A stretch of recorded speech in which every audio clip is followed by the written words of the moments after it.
It has been 1 week since the Bills lost to the Kansas City Chiefs in the AFC Championship game. We are going to discuss the aftermath of that game. We are going to discuss the future of the Buffalo Bills and everything in between. Let's go. Hey, what's up, everybody? This is Pro Football Hall of Famer and former Buffalo Bill Andre Reed. You're listening to Nate and the Fellas on Circle the Wagons podcast. Nobody circles the wagons like the Buffalo Bills. Go Bills. Where else would you rather be than right here, right now? Hey, hey, let's go Buffalo. Hey, hey, let's go Buffalo. The Bills make me wanna. Hey, Bills Mafia, what is going on? Welcome to another episode of Circling the Wagons, a Buffalo fan base podcast. I am your host, Nate, guys. Thank you so much for joining us. I'm with my co-host, John, and we didn't record last week. We were watching that game, stayed up late, and after that disappointing loss at the hands of the Kansas City Chiefs and the refs, we decided not to record. And honestly, I wasn't sure if we were going to record tonight because of everything going on. But you know what? It's been a week to kind of mull it over, go over the 5 stages of grief, or at least 2 to 3 of them before we talked, and want to get a chance to give our thoughts on that. I know I've posted a little bit on social media. Folks have reached out over DMs or other tweets and said, hey, how are you guys doing? How you're holding up? I have not responded to hardly anyone on purpose because I don't know. Just kind of a weird spot to be in as a Bills fan. I know I have to get over it. I know I have to move on, but there's a part of me that's still angry, still frustrated, not just at the officiating, at a lot of different facets of how that game played out by the Buffalo Bills, including everything we're going to go into, and then also looking toward the future as far as, what did that game teach us? What did this whole season teach us in 2024, the postseason, the regular season? Where do we see the biggest needs on the Buffalo Bills, whether it's a tangible thing like a pass rusher or safety, or whether it's something like better coaching in this area? We're going to go over all of those things, and obviously want to open this up to you guys too, the watchers, the listeners, the live streamers, as far as what you think the Buffalo Bills need to get to the next level, what they're missing, and what they can get to. But first, I'm joined by my co-host, John. John, it's been a minute. A lot has happened since we last talked. None of it really good. None of it good at all, really. Very few things. But how are you feeling emotionally as a Bills fan? Are you over it? Are you still under it? Are you still in the midst of, where are the five different stages of grief are you right now? It's a lot there, right? Season. Even during the drought, it's always been bad. So it's bad. It's bad, right? Okay, good. That makes me feel better because I'm not in a better spot than I'm in a slightly better spot than I was after we watched the game last Sunday night, but not in a great spot mentally. So here's where I'm at, John, as far as that game goes. And I know we want to move on from that game, and I don't want to linger on it too long, but you can't talk about the future without touching on the past. So some things I came on to. So, like, obviously I put a lot of the blame on the officiating crew. There were 5 or 6 50-50 plays and calls, and it seems like they all went against the Bills that game. Even ones that, seems like they were going to go for the Bills went against them. I think that the Bills were outcoached against the Chiefs. I think that the Bills did some bad things coaching wise. Talk about, the 4th and 1, 3rd and 1 tush pushes up to the left side, up to Chris Jones's side on the Chiefs defensive line, and them getting almost nothing every single time, and then going back to the well every single time and not changing that. I was very disappointed coaching wise from that standpoint. I was disappointed in the defensive side, still unable to get a pass rush on the quarterback this far into the regular season, this far into the postseason. That was disappointing. It was a bend but don't break game by the defense. But again, Christian Benford went out early. I think that, that was a huge changing point in the game. If you've ever listened to us talk the last few years, one of the things I've mentioned over and over again with the postseason is to have luck. One of the things that you need, besides the ball bouncing your way, besides officiating going your way, is to have luck, going into the Super Bowl, and the Bills did not have it. Christian Benford went down the first quarter. So you're talking about your best cornerback now being replaced by arguably one of the worst cornerbacks on the league, or I'm sorry, on the team, and Patrick Mahomes just kind of picking him apart. I was disappointed in the coaching staff for that too. I would have rather have seen Cam Lewis in that role. I would have rather have seen Jamarcus Ingram in that role. There's a lot of things I was disappointed in coaching wise. I was disappointed in Josh Allen at times. In that first drive, he almost threw 2 picks. I was disappointed in the fact that I think that Josh Allen this season going into, I'm like, he's got ice in his veins now. Like, this is a different Josh Allen than we've ever seen. Like, the moment's not too big for him. I think he proved that night that the moment can still be too big for Josh Allen. And he didn't look comfortable almost all night, I felt like. So a lot of things I was disappointed in. Everyone will point to the officiating, and God knows I have. If you've seen any of our posts over social media, I feel like that's the one thing that I've kind of gone over and over again on Instagram, Twitter, whatever. But there's a lot of things that need to be addressed. So, John, I've hit about 20 things on there. Is there anything that you agree with or disagree with on that one? Well, it's easy when it's rigged. Do you truly think that it's rigged, or do you think that? Yeah. Yeah. So people will say, so I was talking to a friend who's a Bills fan, and they'll say, well, you can't blame officiating because let's say, it shouldn't come down to one play, changing the game or not. And exactly. It shouldn't. It shouldn't. From a referee perspective, but it does and has multiple times in the past. Well, that's the thing. It's like on games against really good teams, really well-coached teams, really talented teams, sometimes it only takes one play, one way or the other for either team, right? Think about the Bills game against the Ravens. Always against Buffalo. Well, actually, I'll give you the Ravens because the Ravens lost the way the Bills usually lose. Yeah, with that Trey White one, right? Is that the one you're thinking, that pass interference with the end of the just in general? Just in general. The way the game went for the Ravens, like that's the way the Bills would usually lose. Yeah, and that made me think that this was going to be a different year, a different postseason because of that. I'm like, wow, they got a few calls. This was the makeup game, the game after that. I think that the NFL isn't fully rigged, but I definitely think I get the feeling that they call a game a certain way, that if it's a 50-50 call, they're going to go one way or the other based on that. I've kind of grown jaded to the whole NFL script because if you talk to us, John, if we were discussing this game beforehand and we were previewing it like the day before and we said, and I told you, hey, if officiating could be a problem for the Bills, don't you think? You'd be like, yeah, absolutely. I think there's a possibility that the refs don't want the Bills to win it. What do you think? You would agree with me. You wouldn't be like, no, they won't do that, Nate. It was almost like it played right into our fears as Bills fans and how we figured this game might go. Yeah, the NFL is like, oh, they're expecting it anyway, so we may as well just keep going with this. It's so funny because they could lose all of Bills Mafia. There could be nobody from and I know we haven't gotten into this, John. I'm not going to watch the Super Bowl this year. This would be the first Super Bowl I think I've never watched because I don't care how it ends. I'm just like, I feel like I know what's going to happen. I feel like it's going to be a close game. There's going to be a penalty call or something happen at the end of the game where the Chiefs just barely win it. And Travis Kelce is going to propose to Taylor Swift and they're just going to, it's just going to walk off as the greatest Super Bowl ever for a three-peat and everything. And everyone, the refs or the NFL, the board, Roger Goodell, they're all going to be, stroking themselves thinking that this was the best game plan ever. And they're going to turn off a lot of fans. And I think they're turning us off. They don't want this.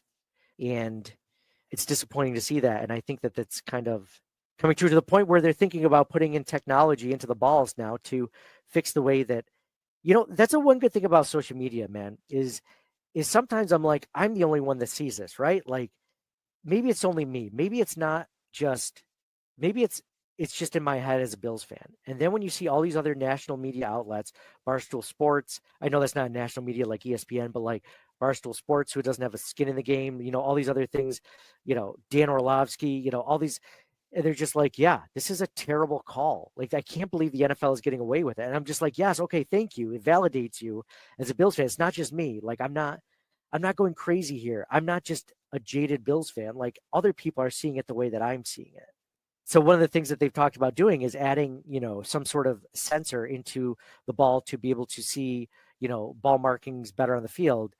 And to me, I'm like, I've been saying this on the podcast for a few years now because I used to follow tennis at least, and there's easily ball markers for like exactly where the ball, smashes down on the ground, not just where it touches the ground, but like where it smashes down. So you get the oblong mark of where it touches. It on the line? Is it over the line? Is it in the line?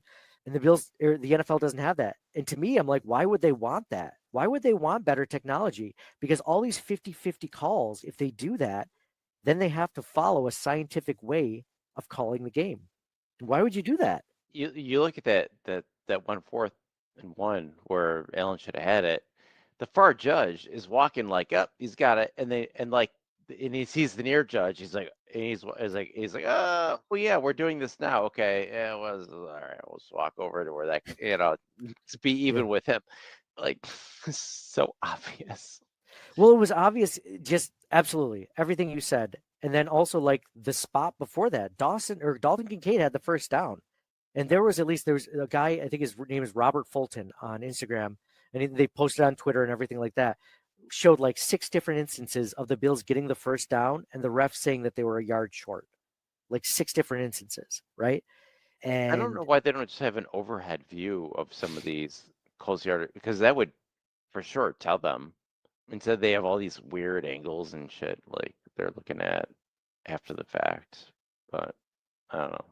Yeah, I saw something funny on Instagram. Someone said that the worst throw that Josh Allen had, the worst pass he had all game, was in that 4th and 1 play where he had the ball, and instead of giving it to the ref at the top of the screen that called it a first down, he gave it to the bottom ref at the bottom of the screen that said he was short. And they're like, if he had given the ball to that guy, maybe the Bills would have gotten the first down. I thought that was interesting. You know what's funny is it's funny. Jared from 24/7 Buff Fandemonium says KC fans think that the Buffalo Bills are the only franchise with issues with the refs. It's league wide. And if you notice, like anyone that ever defends the Chiefs in any way of that game, they're only Chiefs fans for the most part. Maybe RG3 because he hates the Bills, but like there's very few other people defending the Chiefs and defending that game. I think everyone's sick of it. And you don't plan on watching the Super Bowl, do you? Yeah, I think I can play video games.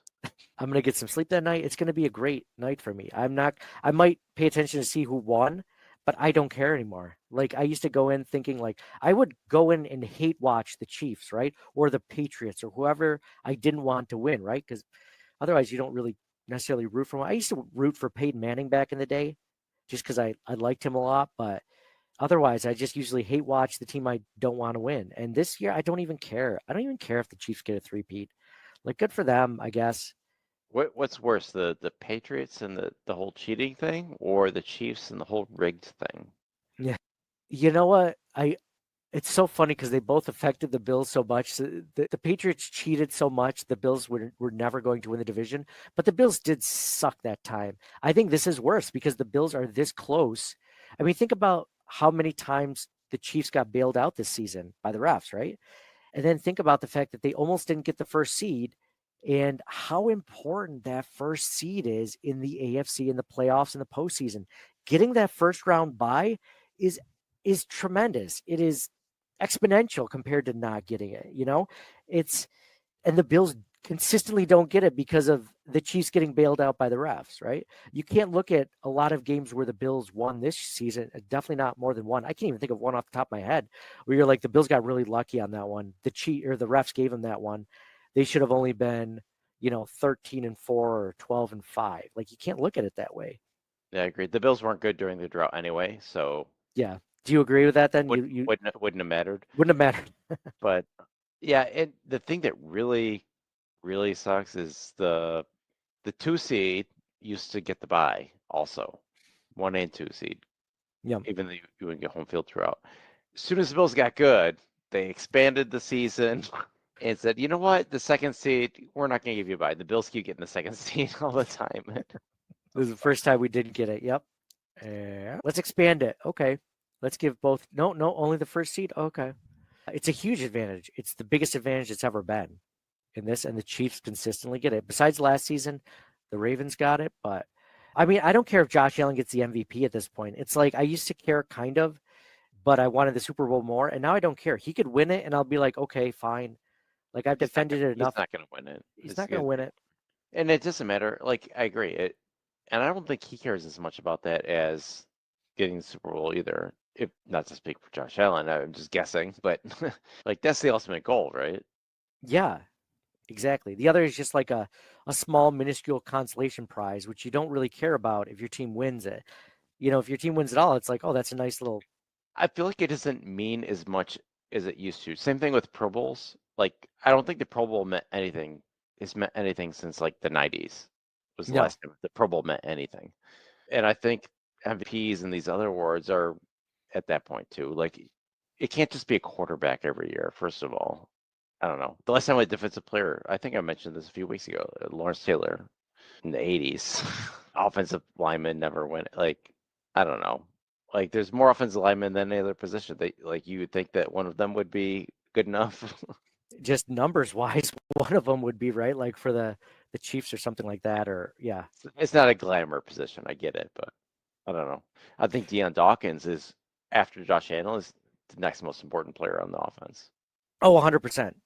Especially with the lack of a true weapon. John, with this time, first off, I want to, before we get into like players and things like that, what did you think about my thoughts on the coaching staff? I firmly believe the Bills got out-coached, maybe not completely, because you can still win games where you get out-coached. Like that's just the fact. You can win games where you are not the better team coached.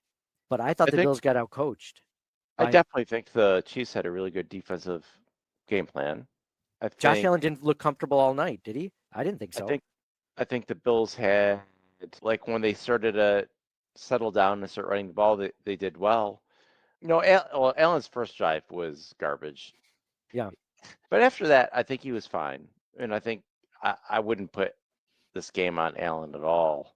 I think they just got beat and the refs didn't help.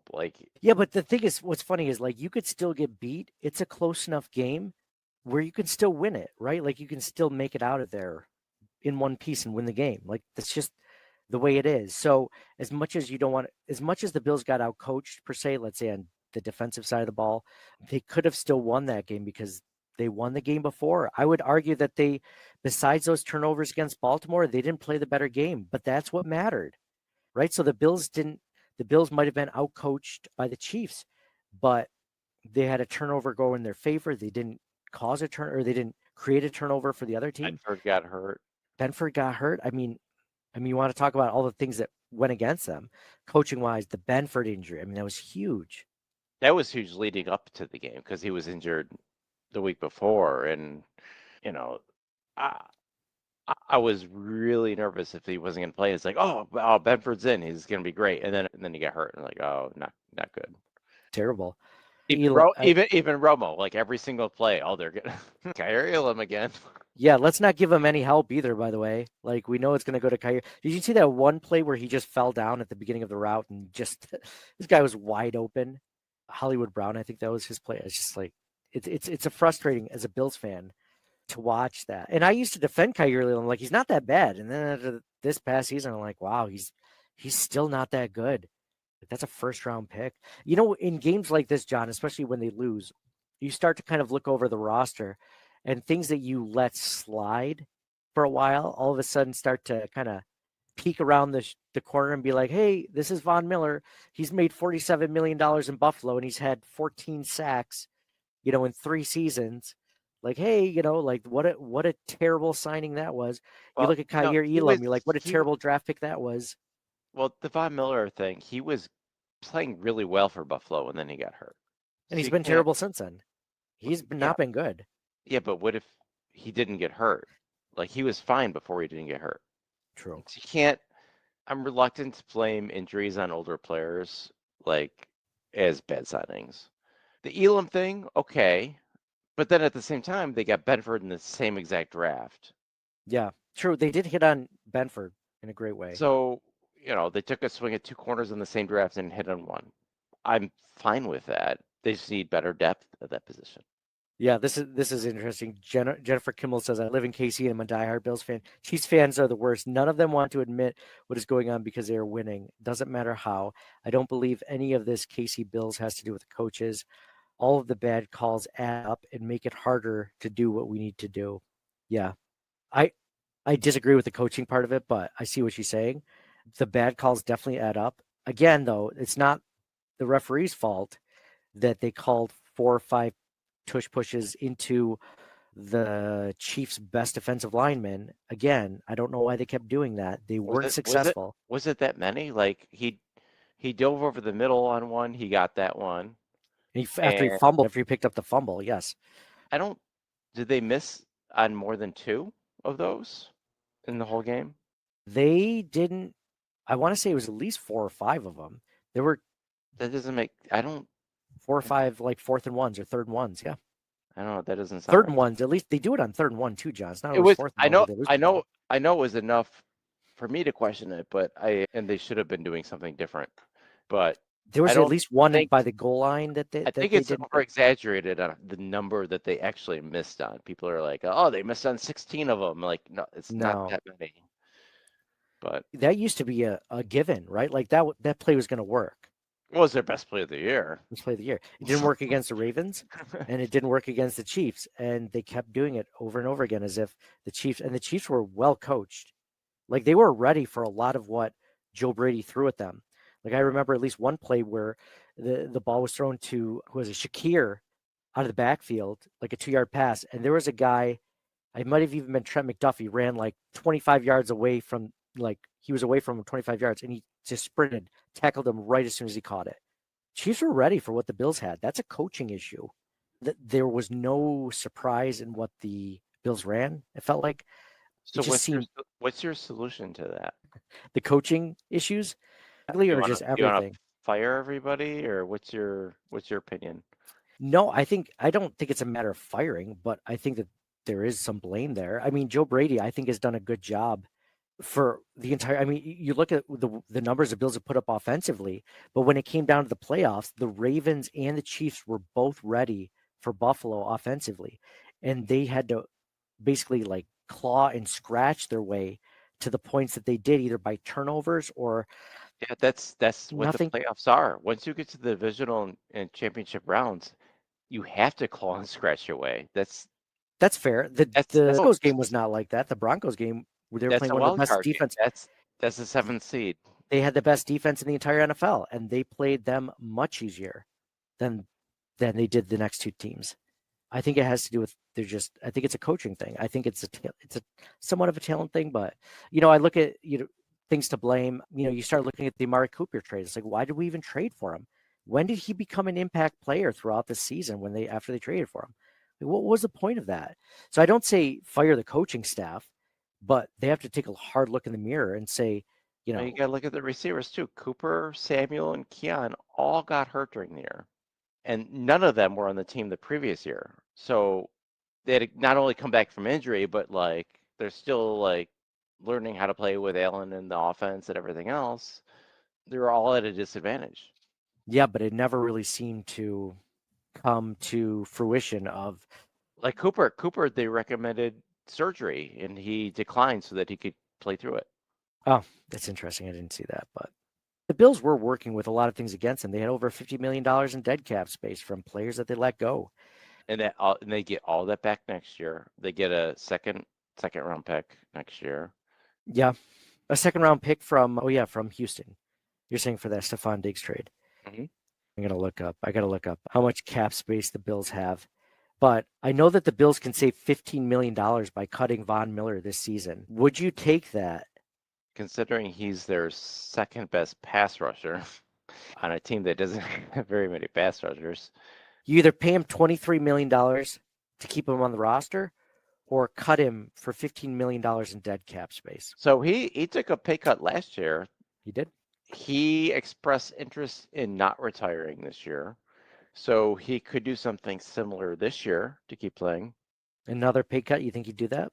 He did it before. Why not again? If he does that, I would consider keeping him.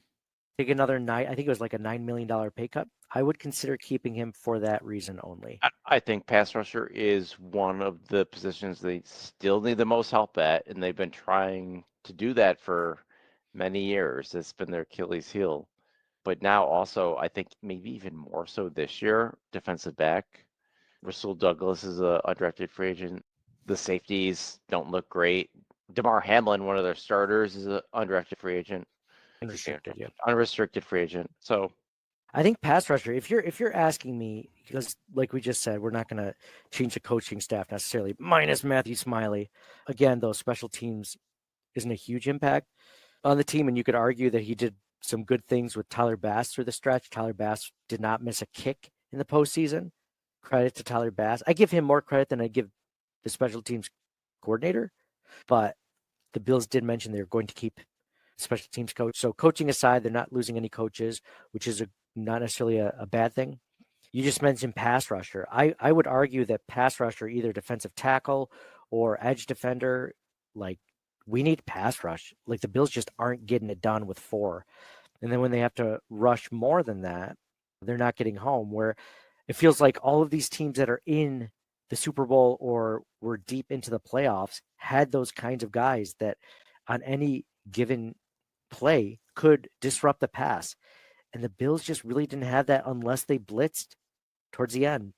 So thoughts on that, John? I want to say that my biggest need for the Buffalo Bills going forward is, I mean, I have a few, but one of them near the top has got to, if not the top, has got to be pass rusher one way or another, whether it's defensive tackle to, help with Ed Oliver or push him for a starting position, which I don't think they'd necessarily do. I think more likely they might go defensive end, because I like Greg Rousseau, but he is not consistent as a pass rusher. He just never has been.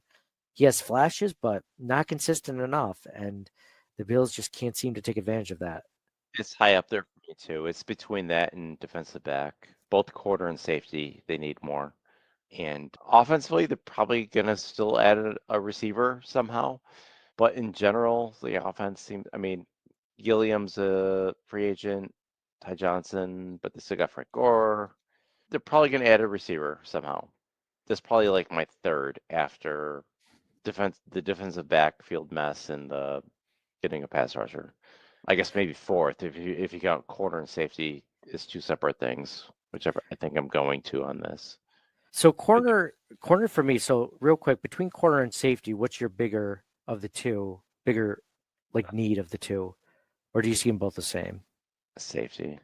They have 3 right now. They have Rapp, Bishop, and Lewis. So my opinion on that is Bishop, I think, is promising at safety. The Bills don't really have anything promising at cornerback besides Benford. And if Rasul Douglas takes off, the Bills have a huge need at cornerback. Whereas I think the safety drop-off isn't as bad, especially when you're going from DeMar Hamlin to Cole Bishop or DeMar Hamlin to Cam Lewis. I feel like the drop-off isn't as so. Here, this is interesting. John and Joey said we need some big boys in the middle of the defensive line to stop the run. John is on the same thing. He says our first priority is one tech defensive tackle. We couldn't stop the run, and I agree with those. I just don't think they're going to draft those high. Those guys never seem to go very high in the draft. But I agree, we definitely need those guys to run stuffers. John, I'd say corner over safety is bigger for me because I think Rasul Douglas leaves. I think the Bills, as of right now, their starting quarterback duo, if they don't, sign someone big, is Christian Benford and Kaiir Elam, which scares the crap out of me as a Bills fan. Whereas if you tell me, oh, Taylor Rapp and Cole Bishop are the starters of safety, I'm like, okay, well, that's not that bad. Really high. Yeah. And then I think pass rusher is after that. I would say. You think pass rusher's after that? I put pass rusher at the top. I Really? put pass rusher at 2 and corner and safety are like 1A, 1B. Who let the Bills down more this season? Do you think it was their defensive backfield or the pass rush, or the run stopping? Before they got Bernard and Milano back? They lost a lot over the last couple of years. Like Poyer and Hyde, they were spoiled with that, right? And they had Trey White. Like those are 3 cornerstones on the defensive backfield that they have not come close to replacing. The pass rush has been the same throughout. It's been awful. the It's whole time. always been, well, it's been average. It's been the same. It's average, yeah. But like the corner and safety play has been a huge drop off losing those 3 players. Okay. I don't disagree with that. So you're saying help the pass rush by getting better defensive backs. They need both. Okay. That's fair. I agree. But you know what? There's it's funny because like going from the drought into the good years, like linebacker was always an issue, but linebacker seems to be one of the better defensive positions now. Yeah. It's interesting. I would put the next thing. These stink bugs flying around me. Sorry for those that are watching. I'm in my basement. I'd say that on offense, you mentioned wide receiver. I think that's still a huge need. The question is, if you were to get a wide receiver, what do you look for? Because I was looking on Twitter, some people were like, I'd rather take Xavier Worthy over Keon Coleman. And the problem with the Bills this offseason, and you and I mentioned it after the draft, John, we were like, if there was a couple of things that I wish the Bills had done, one of the major things in the draft was that they didn't double dip and get another receiver, because we wanted them to get at least one, if not two. We were hoping for two. So when people were saying I wanted Xavier Worthy over Keon Coleman, it's like, okay, that's great. Well, the Bills needed two things from their wide receivers. They needed size and they needed speed. So they got size with Keon Coleman. They did not get speed like they did with Xavier Worthy. I think the Bills absolutely need a burner on the offensive side of the ball. I think they have guys with some speed, but not blazing speed. You know what I mean? Like, I think Khalil Shakir is pretty quick. Obviously, Ty Johnson when he's in the backfield. James Cook. They need a guy that can just stretch the field in a way that they really haven't had since John Brown maybe, or maybe Emmanuel Sanders in his 30s. Like, the Bills just haven't had that guy. Stephon Diggs was never that guy. They need a good route runner, which I think Khalil Shakir is more along that ilk. But they also need guys that can get some separation. The Bills don't have separators at the wide receiver. I mean, if you look at the stats, look at the advanced stats, the Bills have some of the least amount of separation from their wide receivers. Imagine giving Josh Allen and Xavier Worthy, because he didn't really take advantage of Keon Coleman's size this season. There were some flashes, but I don't know. That's kind of where I come out. I think speed takes over height at this point. What do you think?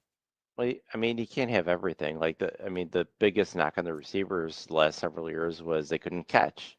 And then it's like, oh, let's get a big guy, and then it's like, oh, let's get a fast guy, but they got to they still got to catch, and they can't do everything. Like, so you got to pick and choose, and hopefully you hit. It will be very interesting to see what they do in free agency. The two free agents is Cooper and Hollins. Hollins led them in touchdown catches, and I think really surprised a lot of people. He was run blocking, he was catching, he was really good. Cooper, he got hurt. They spent a third-round pick on him. I don't know. I would think they were going to keep one of those two guys, but I don't know. And I think they might bring somebody else in. Samuel started to come in a little bit towards the end of the season too. Yeah, John brought that up. John Robert brought that up. He said Curtis Samuel is fast. He's 4.3. Yeah, he is fast when healthy. The only problem was he wasn't healthy as much this season, or they just couldn't get the chemistry down. I almost forgot Curtis Samuel was on the team, to be honest. Like, there was probably 4 plays I remember him being a part of, and one of them was that botched trick play in Baltimore. So, not a great season for Curtis Samuel, their big free agent signing.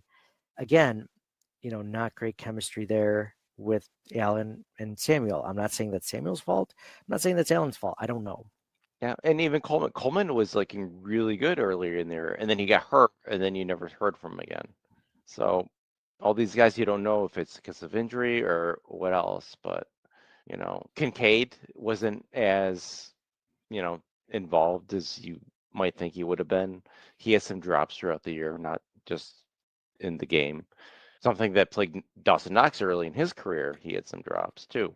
Yeah, that was one of the reasons why they drafted Kincaid, though, because he wasn't dropping the ball. Like, exactly. Same thing with Coleman, right? They're trying to draft guys who would not drop the ball, but Kincaid has had some.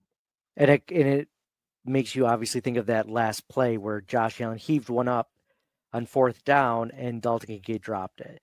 And I don't necessarily blame him completely because it was a catchable ball. But it shouldn't have come down to that play anyway. But yeah. But you're right. I mean, that's why we drafted him, because he wasn't the fastest, because he wasn't the best separator, because he was going to catch the ball all the time. That was his thing. And he let us down. And then I read something that he was playing through a torn PCL this season. It's like, all the Bills just seem to freaking get banged up more. They went into this postseason. I'm like, oh, this is the healthiest they've been, except Josh is breaking his hand, and someone's got a torn Yeah. PCL, and someone else has got a broken rib or a forearm or whatever. Jesus, like It's the healthiest they've been of the guys who like will still play and like not tell you that they're like you don't know that they're hurt, but everybody's hurt at that time of year. they are, except the Chiefs. The Chiefs are not hurt that time. Yeah, John Roberts said Kincaid can't block. Yeah, yeah. Kincaid can't block. So what is his strength? Because his strength was supposed to be catching the ball, which we're talking about first round bust being Kyer Elam potentially, Von Miller not being a great signing, maybe Amari Cooper not being the best trade. Dalton Kincaid has not panned out for the Buffalo Bills in a way where you're looking at him and be like, I'm glad the Bills drafted him in the first round. I'm kind of still looking at that pick like, hey, I don't know if that was the best pick. In fact, at this point, I don't think it was the best pick. I think the Bills let other better receivers off the board that they could have taken at that point. Take Tank Dell, take Zay Flowers. I think Zay Flowers was still available at that point. I can't remember. Take Josh Downs. Like there's so many other wide receivers I would have taken at that point rather than Dalton Kincaid, and they just don't use him. They don't use him, and he doesn't make a big impact. So I gotta give those players to like 3 years though. Okay. So this last season, yeah. Yeah, I think it's too early to. Yeah. I mean, look at Knox. Knox took like I was calling for his head really early in his career. It's Stonehands I was calling him, and he turned it around. He's playing good. He did. I think, and Joey Hatch kind of brings it up that he said that Dalton Kincaid, he was disappointed in his season. Kincaid was also disappointed with his season. He needs to build his body for an 18-game season. This is what Brandon Beane said. And I think part of the reason why Dalton Kincaid isn't getting as much of a look is that they like Dawson Knox that much more. I mean, they love Dawson Knox and what he can do, because if you think about it, maybe he does drop it a little bit more than Dalton Kincaid, but at least he can block. He's more of a force when he gets the ball in his hands. So why would they take him off the field for Dalton Kincaid? And I would think when they drafted Dalton Kincaid, I'm like, that's the end of Dawson Knox. He's not going to be here much longer. He has not gone anywhere, and nor should he, because at this point in his career, he's definitely the better tight end, in my opinion. I'm not saying he's a great tight end, but he's the better of the two. It's good they have two, and I also like Quentin Morris, and even Zach Davidson. I like too. Like I think they got some good tight ends. So we're saying, okay, so defensive line. If you were to pick defensive tackle or defensive end, you'd go defensive end pass rusher, right? Yeah. I would still take a defensive tackle. These guys, go ahead. No, the defensive tackle, I agree with the people in the comments. Big run stuffing defensive tackle. I thought Daquan Jones was that guy, and he has been up until this season, not making a huge impact. He's like solid, but not as great as he was when he first got here. Of course, he was also often injured. So a big defensive tackle. Again, that's not a guy you necessarily take in the first round, but we need one. We need another guy, because Dwayne Carter is the backup for Ed Oliver, but he's not that run stuffing defensive tackle. The Bills have not spent any draft picks on defensive tackle.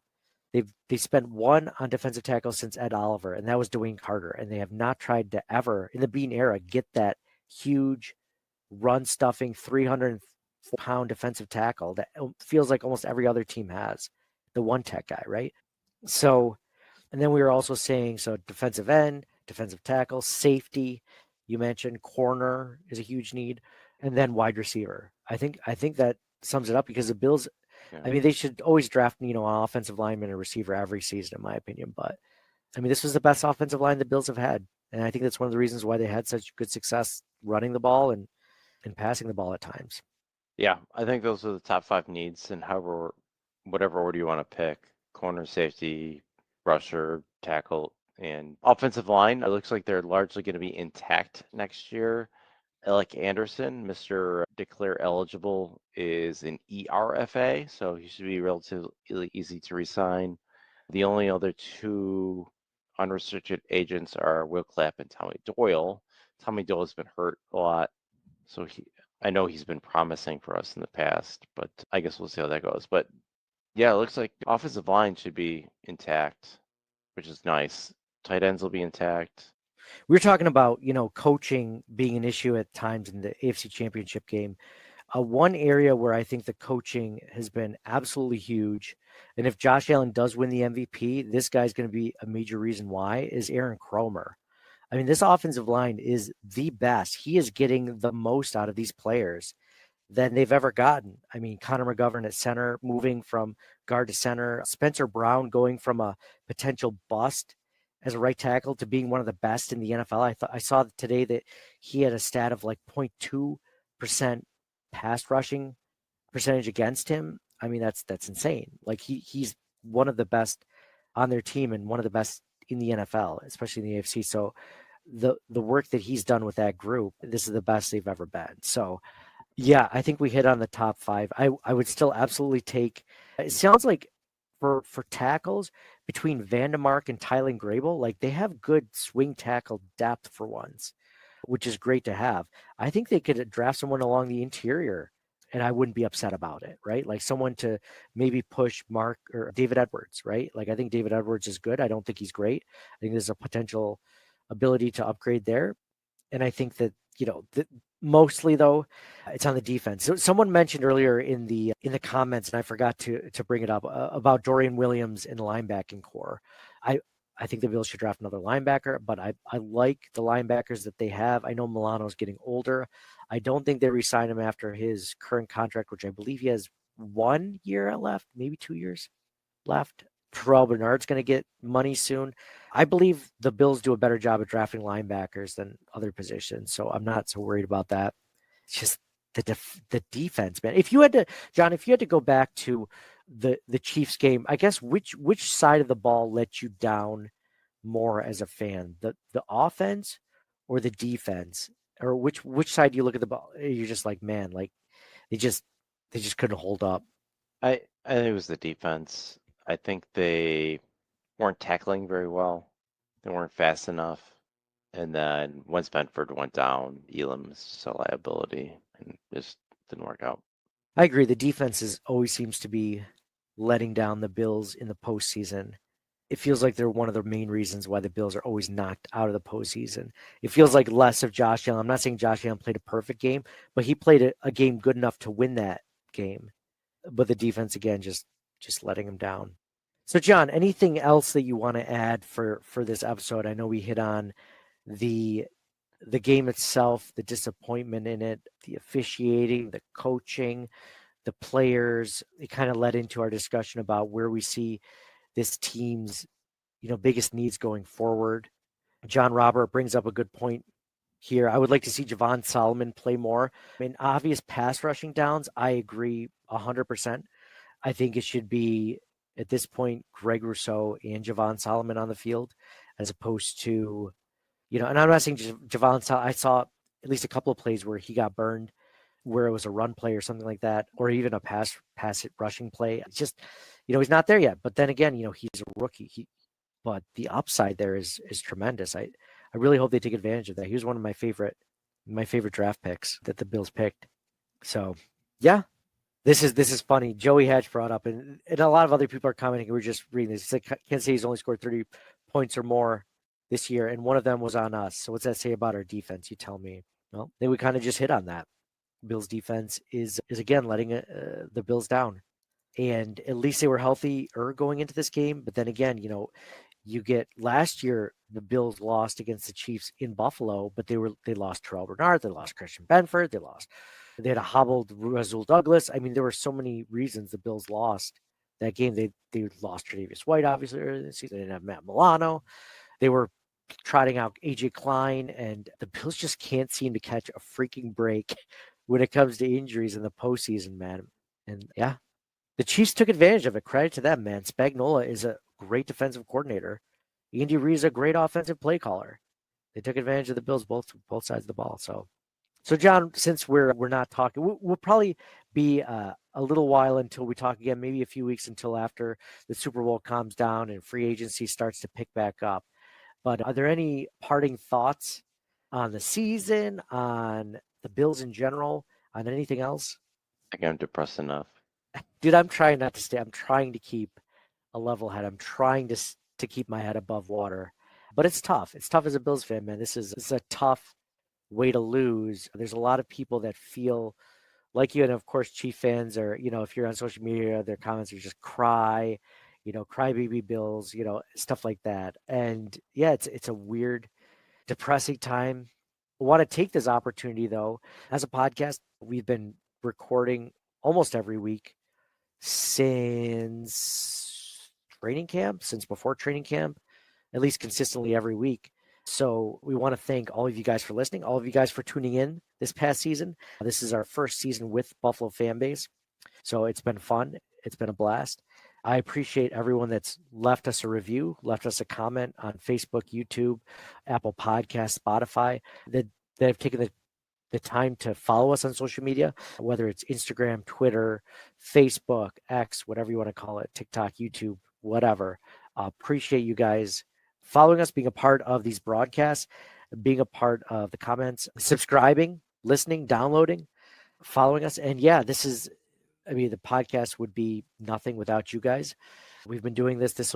We're going into our 8th year now doing this. When we first started, there was only a few other fans doing a podcast. There really wasn't a ton of media personalities, honestly, doing it. Now every single one of them has one. So that's always fun to compete with those guys, but it's really cool. Mookie's part of the broadcast. So I'm going to do a lot more interviews in the off season. We're going to talk to a lot more experts when it comes to Bills stuff heading into the off season, because there's a lot of stuff. I know it still, hurts, still stings as Bills fans, but I want to let you know we appreciate all you guys being this. We appreciate our wives and girlfriends or significant others or whatever for allowing us to do this podcast, because while we're doing this, our kids are being put to bed, or, they're taking care of other things for us. So we really rely on them. So they're the best. Appreciate them. Appreciate John, our co-hosts. I do this, this whole thing came as just a simple idea one day, sitting at a table, just hanging out, being like, hey, wouldn't it be fun to do a Bills podcast? And, 7 years later, this is where we are, over 2 million, downloads, listens. And then we started to do streaming this year. So we've had a lot of success there. Reached thousands more Bills content creators or Bills content consumers than we ever would have through Buffalo fan base. So I want to thank Justice and the crew over there. If you guys like us and you guys aren't following, 24/7 Buff Pandemonium, Thomas Take Sports, The Wandering Buffalo, Nickel City Crew, Mafia Sports Network, like all those guys within the network of Buffalo fan base. I mean, they're all super cool guys. They're all really knowledgeable. They're all fun to talk to. They're genuinely good Bills Mafia that you would expect to see. What you see from them is what they are. They're cool, genuinely good people. One of the reasons why we joined the network. So I want to thank all those guys. And like I said, appreciate all you guys for being a part of it, for listening and there. So I'm rambling. I'm John. John, I love you, man. I know Mike couldn't be on tonight, but one of the best things about this podcast is I get to talk to one of my best friends. So this has been a blast. Thank you for being a part of it, man. I know it didn't end the way that we wanted it to, but just having an excuse to talk Bills with you and try to make sense of this crazy freaking team and try to laugh about it and try to find some sort of humor in the sorrow and depression is what we try to do. So thank you, man, for every season before this and this one too, man. You and Mike put in a ton of work, a ton of time, and appreciate you, man. Too. I remember the very first episode of this 8 years ago. You had been talking about this for a while. Like, oh, we always talk about the Bills. We should do a podcast about it. So yeah, whatever. Come over to your place one time. You got the microphones all laid out. We're doing it. I'm like, oh, jeez, this isn't happening. I didn't sign up for this. I was hoping it was just one of his other crackpot ideas that never pans out. He never follows through it. Yeah, just like talk, whatever. Like, no, we're doing it. It's just like, we should start our own band, man. You're like, yeah, totally, dude. Yeah, that sounds great. Yeah, for sure. Yeah, definitely. Absolutely, yeah. Dude, we should invest in, yeah, totally. We should start our own restaurant. Absolutely. Sure, okay. The next thing, I got the contracts on the table and ready to put down your mortgage as collateral on it. Like, whoa. Yeah.